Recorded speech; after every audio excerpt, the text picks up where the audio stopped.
Back neck width, seam to seam. Measure at the natural shoulder line at the collar or rib join seam, or neckline edge if there is no collar rib, straight across to the opposite seam. Minimum neck.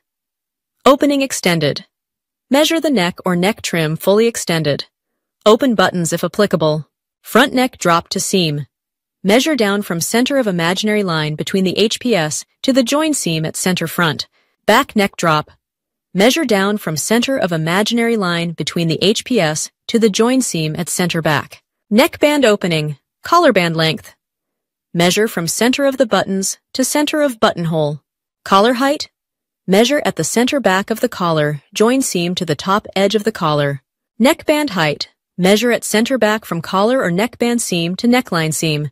Collar point. Measure along the edge from collar point to the seam. Placket length. Measure from neckline seam or neck edge to bottom of placket. Placket width. Measure straight across front placket from edge to seam. Collar rib, height. Measure from outer edge of collar, at center back, straight down to neck joining seam. Half moon width. Measure from seam to seam across at the top of the half moon. Half moon height. Measure from seam to seam at center of the half moon.